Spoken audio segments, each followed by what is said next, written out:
Welcome to a brand new Webisode. I'm back in my, office, although it's pretty much made up of boxes and stuff at the moment as we're getting ready for the next move. I hate moving.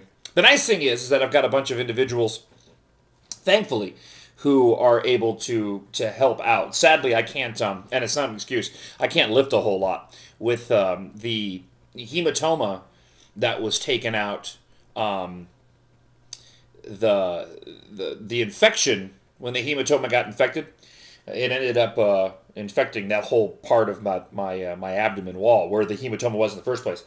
So when they removed it, there was essentially a big hole where my muscle was as well, so it filled in.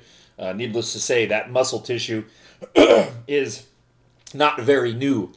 So every time I've tried to pick up something heavy, it's ended up being rather painful for a number of days. So I've got a small army of people that I plan on feeding with pizza to help me out on Saturday, which is awesome. So there's a couple of stories I didn't get to on Tuesday's show. Probably get to it on Wednesdays. One of them is an editorial out of the Arizona Daily Star. 5 years, RTA is delivering what voters asked for. No bait and switch schemes in voter-approved transportation projects.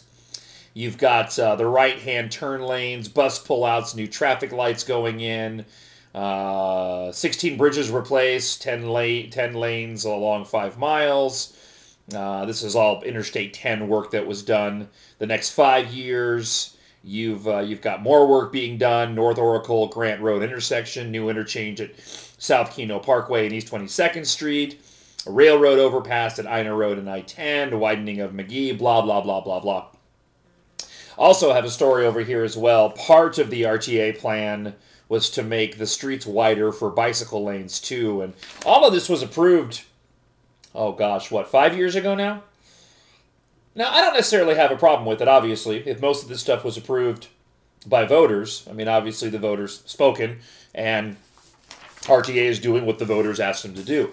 What I do have an issue with is, and unless I just don't know about it yet, we really need some kind of mechanism in place so that if we end up in a situation where we have financial insecurity, or instability is probably a better word, where we're able to re-examine some of these projects and maybe get it back in the hands of voters to decide whether or not we want to continue with this or if we want the money to be allocated elsewhere. Again, most of these projects, given the current circumstances of what we're living in terms of the recession here in Tucson, I'm curious as to whether or not the voters would still go and approve them. The modern streetcar is another good example of that.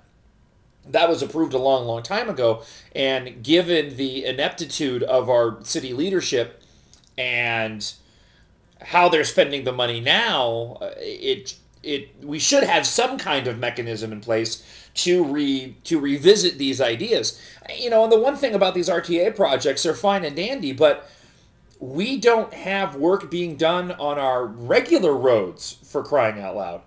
I mean, we've got it's like our off-road racing on a lot of Tucson roads. So while we're doing Michigan left turns and bus pullouts and everything else, unfortunately, the road repair is minimal. It just seems like, again, priorities are skewed.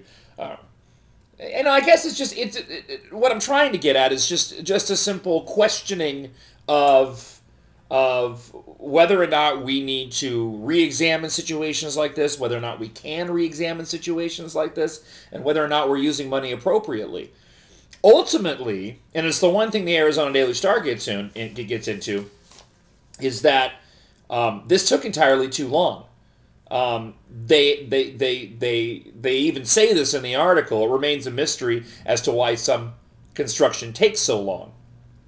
And that certainly is the circumstance in this case. Maybe if it hadn't taken so long, it wouldn't be as difficult a situation that we're in, considering we've got all this work being done, and yet the roads just in general are trashed.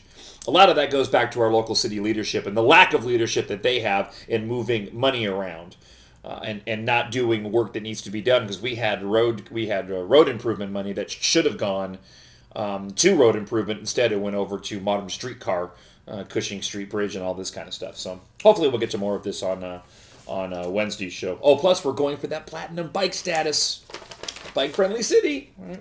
All right. Hey, thanks for watching. New episode more than likely tomorrow. And thanks for listening to the show. Bye.